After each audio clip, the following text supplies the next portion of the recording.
As I mentioned, the theme of this morning is the fruit of the Spirit, and I think that Paul's metaphor in connecting human traits with fruit is amazing to think about, and simply because we've just grown up with the idea, it may even seem commonplace. But if we try to revisit it for the first time, think about the fact that the definition of a fruit is a plant with its seeds included.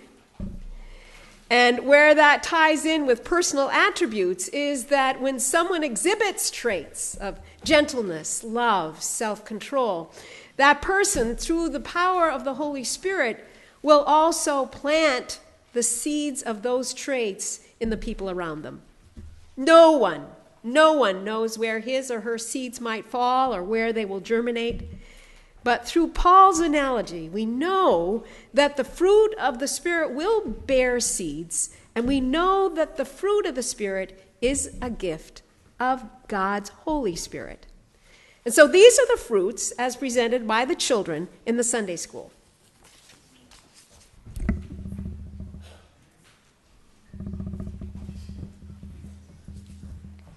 Love. Love is patient and kind. It is not jealous or boastful or rude. It does not insist on its own way. It is not selfish or quick-tempered. It does not keep track of wrongs that others do. Love rejoices in the truth. Love bears all things, believes all things, hopes all things, endures all things. Love never ends.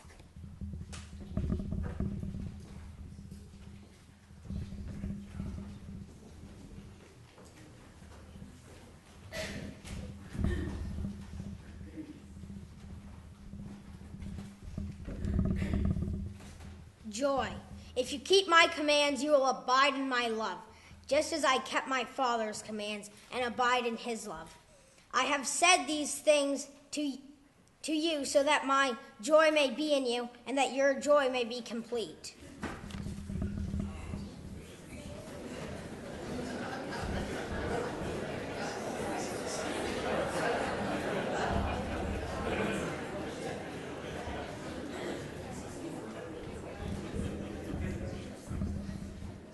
Peace.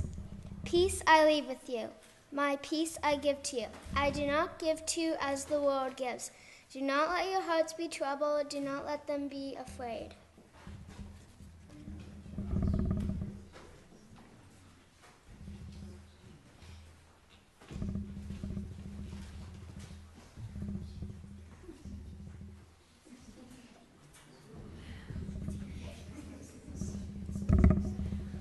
Patience. We know that all things work together for good for those who love God, who are called according to his purpose.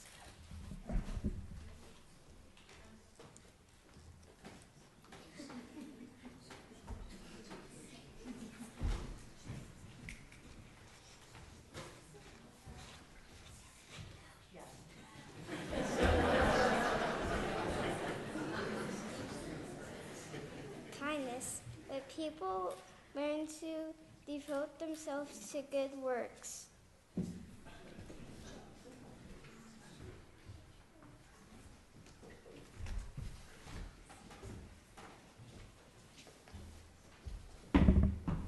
Goodness. Try to find out what is pleasing to the Lord.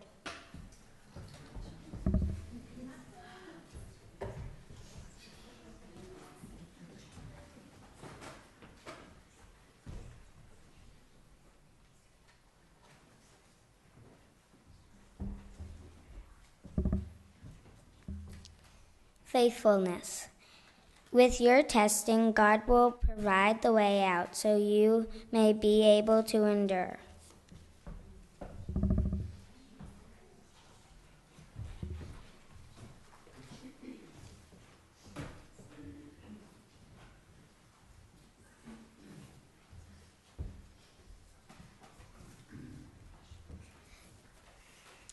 Gentleness. Be gentle, deeply care, so that you are determined to share not only the gospel, but your own selves.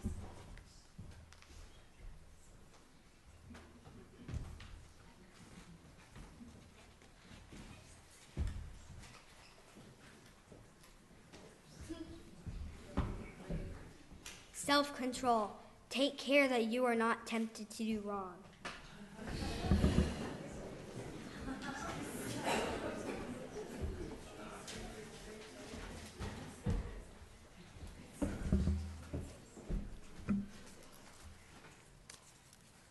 Those who are generous are blessed.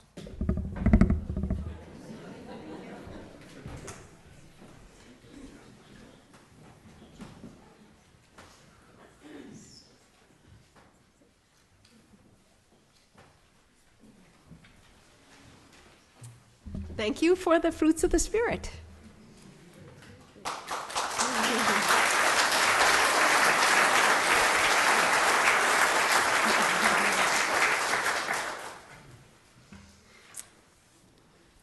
Paul wrote these attributes to the Galatians because he wanted people to stay on track. He wanted people to think about their lives, as you probably were thinking about yours, as the children listed these attributes. Do I have gentleness in my life? Do I have self-control?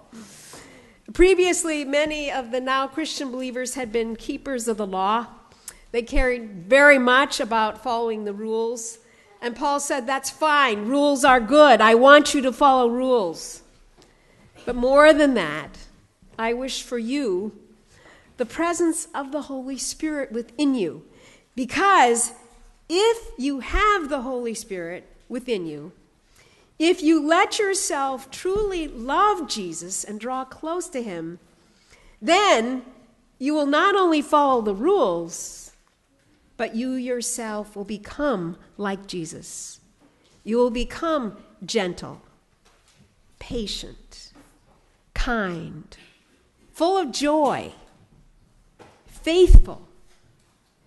His very presence will fill you with a power which will bring you constant renewal, and you will be transformed. Paul knew that it was certainly possible to obey the law without being all that loving, and he didn't want that. He wanted more than anything that people's lives bear fruit. And these are the fruits that you heard that the Holy Spirit produces. This is a true story. A man moved away from home and settled in a place where he knew the soil was very rich. He was a gardener, and so eagerly he planted his own seeds. Tomatoes, cucumbers, squash. And then he waited. He waited for the nutrient-filled soil to yield a bountiful harvest. And as it happened, huge plants sprang from the ground, larger than they typically grew back home. Huge, green, leafy plants. But no fruit appeared. No tomatoes, no cucumbers, no squash, not even any blooms. For whatever reason, the soil grew plants, but no fruit. Do you ever wonder if that's the way that God looks at our lives? Does he ever look at us and say, yes, this person is doing the right things, but where's the joy in that person's life? I don't see it. Where's the love? Where is the self-control? In creating each soul, God faithfully gives each one of us, every one of us, the very best of seeds. But then he asks, now, where is the fruit? You yourself cannot create it. You can't manufacture it. That is, you can never watch an apple being made, and you will never see a peel being magically put on an orange. But you can nurture it. Paul suggests that in keeping our focus on Jesus, we check. We check to see if we are allowing the Holy Spirit to do its work. He lists the 9 fruits. 9. But those 9 fruits are not listed randomly. Instead, he puts them into 3 careful groupings. Did you ever notice that? The first 3 fruits, love, joy, and peace, have to do with our emotions and our reflection of our closeness of our relationship with God. Then the second three fruits, patience, kindness, and goodness, have to do with our actions as they relate to each other. And then there are the last three fruits, faithfulness, gentleness, and self-control, which have to do with our will. And those are reflections of our own inner character. So these are the fruits that we are offered. These are the fruits that help us keep in check our relationship in the Holy Spirit with God, with each other, and with ourselves. This morning I asked Carly if she would address two questions. And first I asked her if she had a favorite fruit of the Spirit, one that she was most grateful to already have as a part of her life. And then secondly, I asked Carly what fruit she still most wanted to cultivate in her life. Christians often talk about the fruits of the Spirit. Many people probably even memorize them when they were children. The reason to memorize a verse that includes something so important, such as Galatians 5:22, is so that we can have something spiritual to focus on and to work towards. If we remember the fruits of the Spirit, we can start putting those into our lives. There is probably a fruit that everyone exhibits naturally too, whether it is patience or gentleness or something else. A fruit that I have already in my life is joy, and one that I would very much like to have is faithfulness. A while ago in a chapel that we were having at my school, the speaker asked every single student in the upper school to come up and write one gift of theirs on a transparent slide and put it on an overhead. When everyone had finished and put their gifts up, the overhead was crowded, and only a few of the slides could actually be read. It was truly awesome to see all of the gifts that people felt that God had blessed them with. After that chapel, I got to thinking about the gifts that God had blessed me with. One of them, for sure, is smiling. Many people who know me comment on the fact that I am always smiling, which is true. The fact that I smile so much makes me feel that God has already blessed me with the fruit of joy. If someone's having a bad day, I'll give them a big smile and help them to find something to brighten their day. I love to see other people smile back at me. It is joyful work for me to brighten someone's day or to make them happier. Sometimes it's hard to be joyful, especially through rough times, but I thrive on happiness, and I usually try to find it in every situation somewhere. Faithfulness is a fruit I would like to develop. First of all, what is faithfulness? By dictionary definition, faithful means trusted, believed, steady in allegiance or affection. Faithfulness is believing in something, whether you have evidence of it or not. Faithfulness is standing by someone or something through tough times and not doubting the person or thing that your faith is in. I have met people before who have amazing and unwavering faith in God, and it truly inspires me. I went to a spiritual retreat for teenage girls, and one of the activity options was ziplining. One of my friends wanted to go, but not alone, so I signed up to go with her, even though I had never been ziplining before. The zipline was between two trees, and the tree that you jumped from was pretty tall. I climbed up nervously, and the man in the tree asked if I was scared. I told him yes, and when he asked why, I explained that I was a first-time zipliner and that the line looked very thin. He said something along the lines of, "Yeah, but I believe that we have a great God." Needless to say, that calmed my fear, and I jumped. I want to have that faith and loyalty to God that I saw in that man, and I want other people to be able to see that faith in me. Faithfulness can only bring you closer to someone in a relationship, and I want to believe in God the way that the apostles did. They believed and worked miracles for him. I find that so incredible, and I would so like to have that in my life. Strong faith shows other people that there is a reason to believe and that there is something to believe in. I want to set that example of faithfulness for others, as some have said it for me.